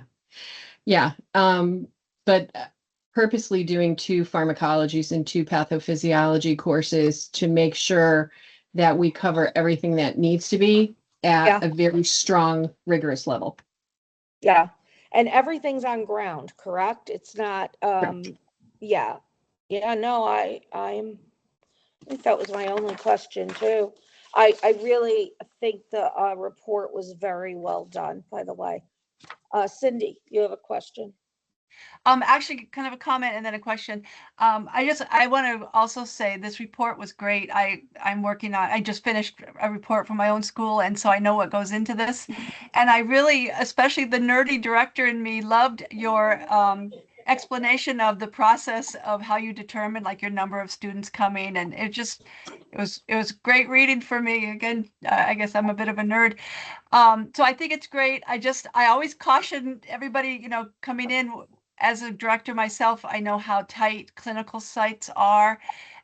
Please be mindful. I know you say you will be, and I know in Eastern Connecticut we have new programs, and I'm finding myself getting bumped, and it's not a good feeling. So just really be mindful of the other schools out there. And then I also wanted to know if, and this is more our side of logistical, that Laura Andrews, you're listed as being the nurse administrator, and you seem very qualified. So would we do that vote at the same time, or is that for a later date that they bring the qualifications review forward? Because I'm fine with doing it all at once, but I don't know if that's going against processes. Would love that if that's allowed, but maybe I can answer your first question about clinical placements. We are very mindful that, you know, there's always tension around clinical placements. What we have done for this program, we've been planning it in very close partnership with Yale New Haven Health System. You see, we have an MOU for clinical placements, but this MOU does not mean that they're going to be bumping other schools from the sites to place our MN students. What we have done over a year, we engage in very purposeful strategic planning, and we mapped out where they currently don't have students and can increase capacity. So we actually over planned. We planned to enroll 30 to 40 students, but we made sure that they can accommodate up to 55 students a year for this degree without bumping other students to whom they have commitments. So we were very, very purposeful about that, and that's reflected in our MOU if you want to take a closer look. Okay, thank you very much. And as one of the course. directors, that is appreciated. Of course. We all have to work together. Absolutely. Attorney Bannon? Thank you. This is Liz Bannon. I just wanted to address the qualification review and note that it wasn't on the board's agenda. So I don't know if delaying that will have any, I don't know what the consequences of delaying that to the board's next school meeting, which I believe will be the first week of September, if it's okay to do that. Otherwise, I suppose the board could vote to add it to the agenda, but my recommendation, if it won't have any consequences, would be to add that to the board's agenda for next month. From our side, it's not going to have any consequences. I'm Thank here. I'm here. Wasn't planning on going anywhere. That's fine, and that makes sense. I was just trying to be efficient. Of course. But We appreciate you. Thank you. Okay, so our motion will not include approval of the director at this point, but do I have a motion on this program, the feasibility study? I did. This is Cindy again. Just one more question. I'm sorry. I'm the one sure. that keeps asking stuff. So we're going to be approving the feasibility study, and then there's still going to be a site visit by DPH, correct? There should be. Yeah, that should come next. So we're not actually like approving the program. We're approving the feasibility study. Yes. Okay. All right. With that said, I will make a motion to approve the feasibility study for the Master of Nursing program, accelerated program at Yale School of Nursing.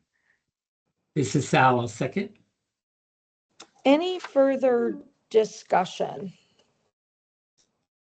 Mary, quick question for me. Who should I work with in the next steps? Someone from the department. Normally I automatically say Helen, but the department has other nurses or other staff members that will be assigned to certain schools. I think that's how it's done now. Maybe some of the other board members could clarify, or Attorney Bannon, but you will work closely with DPH. Correct. It should be the same person who's assigned for your other programs. Okay, so I will So reach out to either them to schedule Susan site or visit. the other. Yes, I think is ours. Yeah. Is it Ina? Yes. So reach out to her. Thank you And very if much. and if for some reason it's not, then she should be able to direct you to someone within the department. And please keep us posted. You know, we're really interested in, you know, how enrollment goes, how the program's going, that kind of thing. We really, you know, like to hear that. Happy to do that. Thank you very much for your support and encouragement. You're welcome. And I guess we'll see you soon for the director vote. Hey, did we take a vote? I don't remember. We haven't voted yet. No. You Okay. got motions. All right. We got a motion in a second. Let's vote. Cindy? Aye. Sal? Aye. Susan? Aye. Diane? Aye. And I, Mary Deepman, say aye. So it's unanimous. And we wish you well, and reach out if you need anything that we can Thank you. help. We really appreciate your encouragement. You're and welcome. support. Okay, so that concludes school business. Next is an addition to the agenda. It was CCNW has some updates. So CCNW, who is here? Is Tina here? I'm here, Madam Chair. Thank you. You're Madam welcome. Acting Chair. Yeah, how are you? Patty DeLucia is here as well. Hi, Patty. Hello. I believe All right, Edie's what's on as going well. on? I'm interested in the update. What do you have to tell us? Excellent, thank you. Well, good morning again, Acting Chair, members of the board, Attorney Bannon, other members of DPH, and a special thank you to Brett, as always, for helping to coordinate this meeting and for ensuring we were on the agenda. And so I'm here to provide just 3 updates. Well, actually 2 updates and ask for a clarification on a matter we sent back in May. So for those of you who don't know me, I am Dr. Tina Luarte Rodriguez, the Executive Director of the Connecticut Center for Nursing Workforce, neutral convener of stakeholders in Connecticut, committed to ensuring that the state has a diverse and highly robust nursing workforce. And so as part of that mission, we do conduct an annual nursing education survey, which is typically what we do present to the board. That is still in process. And so I don't have numbers to present at the moment, but I can give you an update on the progress so far. So this year, we actually switched partners and are working with the University of Connecticut. And we are strengthening what we collect and how we structure the data statewide. 2 notes worth 2 changes worthy of note is that we expanded the scope to ensure that we're collecting data on graduate nursing programs as well, not just undergraduate, as well as LPN programs as well. So to be clear, we're collecting information on LPN programs, RN programs, and graduate nursing programs as well. This is really relevant now as the federal government's final rule removing nursing from federal loan eligibility, and also the need for the state to have more granular data across all levels of the nursing pathway so that we can understand the financial vulnerability of programs and how to best respond to it. We also changed our reporting basis. Historically, the data was reported by calendar year. This cycle, we've moved to academic year reporting, and enrollment is going to be captured as of the fall census date, and graduates are still being reported by calendar year completion, since this is when a program actually produces a new nurse. This is a clean methodological break from the prior calendar year series that we had used with CT Data, our previous partner in data collection. And so we are really grateful for the opportunity to align with more relevant information, and also aligns the reporting to how most of the accrediting bodies also collect data. In addition, we have ensured that we had a crosswalk against the 3 national nursing accreditation bodies, and ensure that the survey, again, is able to reduce the burden on program directors, and should improve both response rates and data quality. We also added an additional segment that is not currently required by accreditors, which is clinical placement capacity, which kind of supports the previous conversation. As we all know, clinical placements are a real challenge for programs and practice partners. So we are asking how many slots exist, utilization, and unmet needs. And we feel that this is the single most important addition to the survey because it will help quantify the bottleneck that is constraining enrollment and slowing the pathways to licensure statewide. So again, we did extend the survey completion deadline to programs from July 6th to August 6th. And we have about half the programs who have submitted their surveys to us by this morning. We're following up with the remaining to get it, and we hope to have the data analyzed and clarified and ready for presentation in a future date. Any questions related to the data? So I just have a comment on the expanding on the graduate nursing enrollment.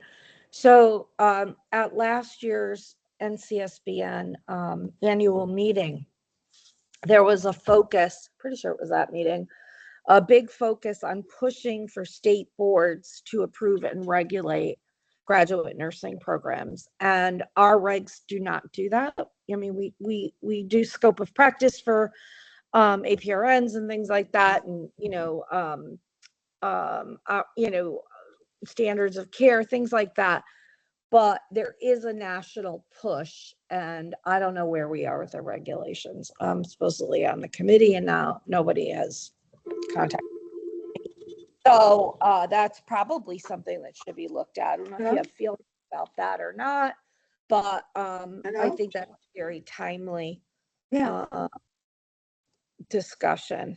And I do look forward to seeing your data. I know last year, I think it was last year, you had improved the reporting as well, and it was really nice.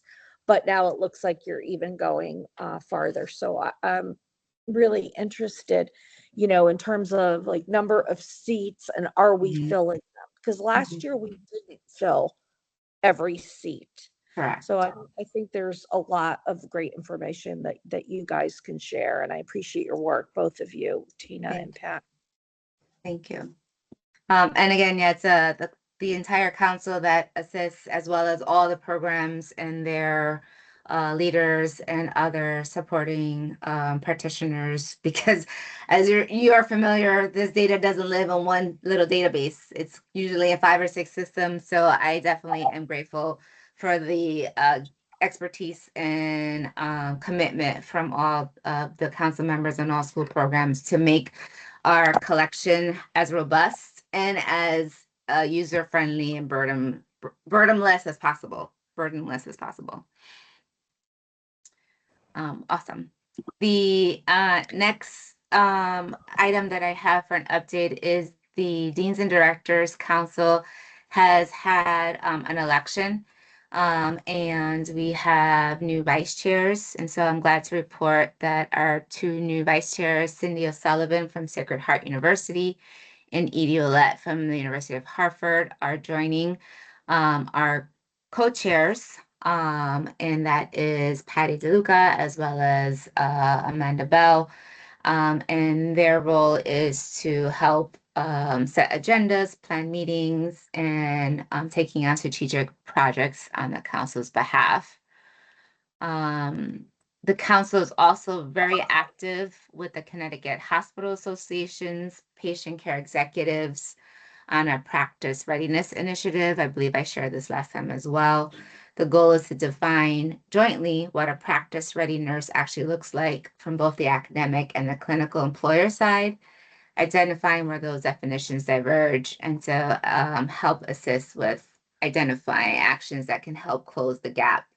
There have been many sessions. We've had joint sessions, and there's actually now a work group that is actually meeting weekly to kind of continue to explore the standards.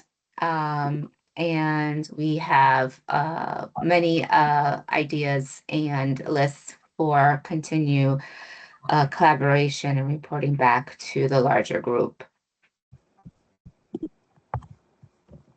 And then one other note, CCNW will start to announce our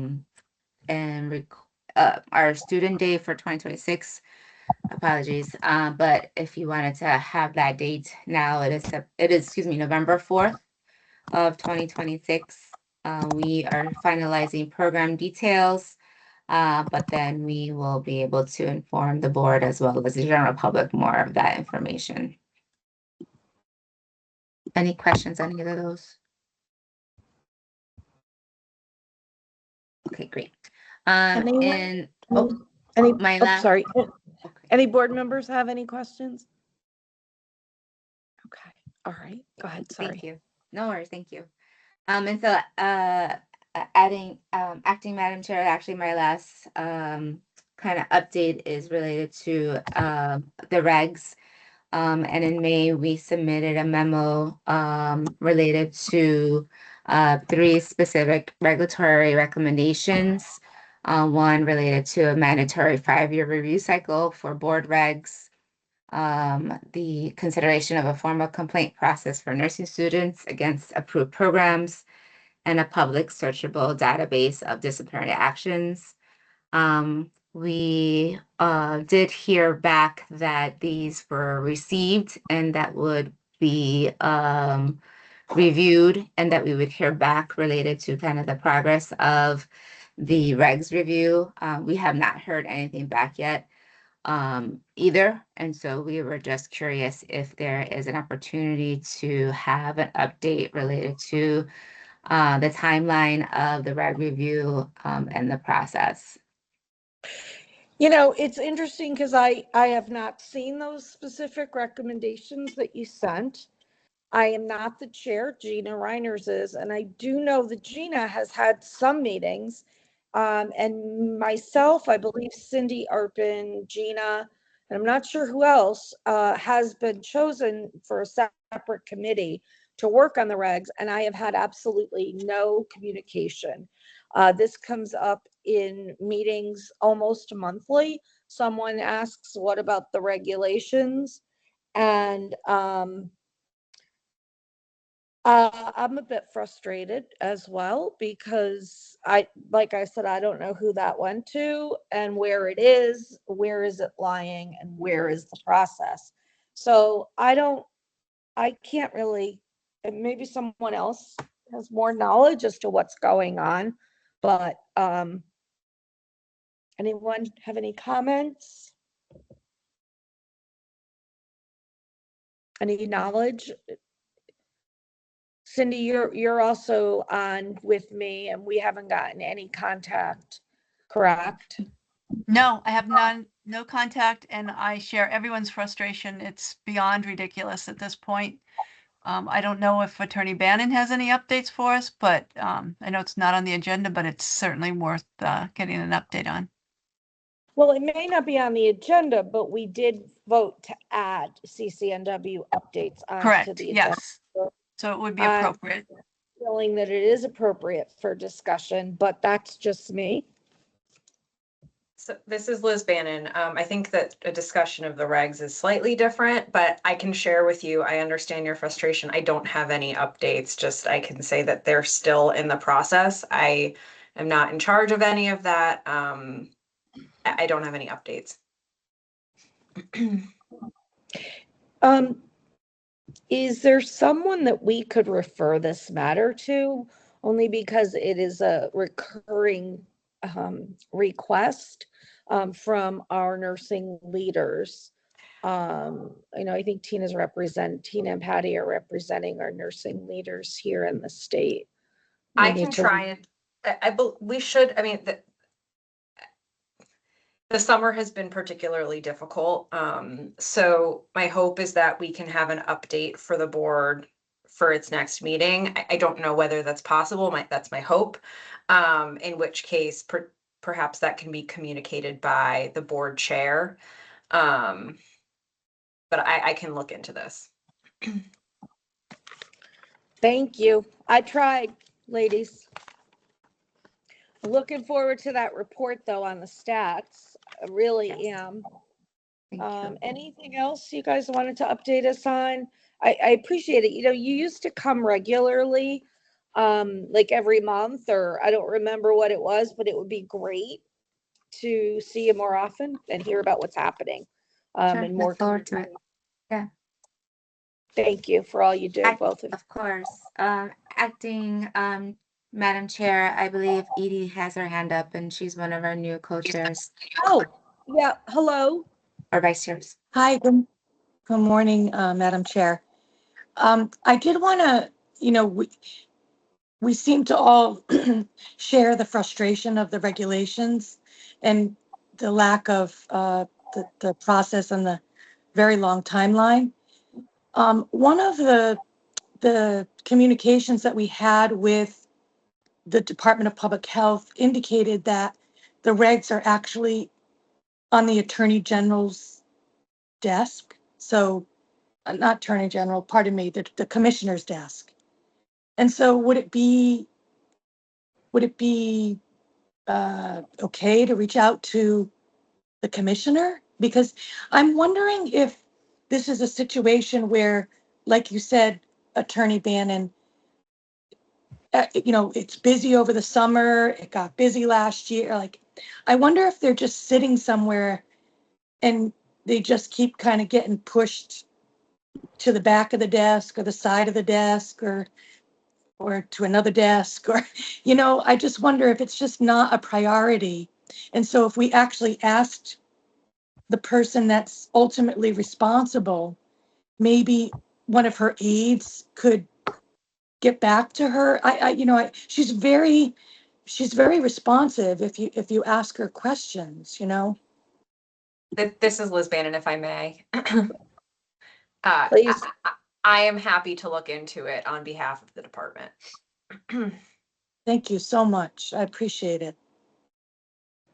Well, thank you. And again, thank you for what you're doing in terms of leading our state. I appreciate it. Any other discussion or questions for our guests from CCNW? Okay, hope to see you more often. Thank you That's very good. much. Thank you all. All right, have a great day. You too. Thank you. Last item on the agenda is public comment. So I'm going to take just a moment to ask if there's anyone from the public that would like to make a brief comment.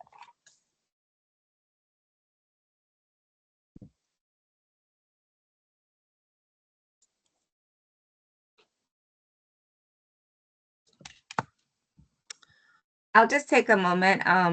This is Tina Lourdes Rodriguez. I'm a registered nurse in the state for 20 years. And I definitely appreciate all the efforts that have gone into reorganizing the board meeting structure and the flow of actions needed. I understand there's a huge undertaking that the board members take on a voluntary basis. I really just want to appreciate or acknowledge all of the board members for their commitment, dedication, as well as to all the supporting partners from DPH and the state who whose expertise helps guide this work and the nursing practice in the state.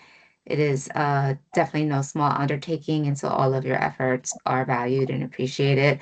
And I just do look forward to continued improvements related to the overall process of these meetings, obviously the regs that we just spoke about, as well as continuing to ensure that nursing is a supported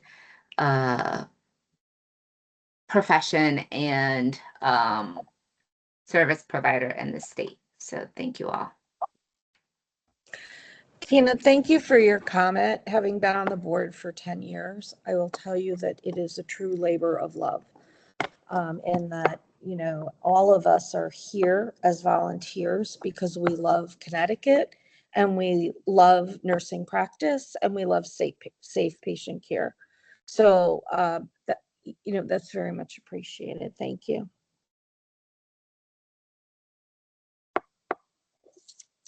Any other comments from the public? Okay, so if not, I'm going to ask for a motion to adjourn. This is Sal, a motion to adjourn the meeting. Okay, second. I second that, Diane. Okay, and I'd just like to thank you all for your cooperation today in accomplishing our work. And thank you, Attorney Bannon, as always, for giving us advice. So everybody try and get outside and enjoy this day before it gets too hot and humid. Thank you. Bye, everyone. Thank Bye. you. Thank you, Mary. Nice You're job. welcome. Over Thanks, and Mary. out. Bye, guys. Bye.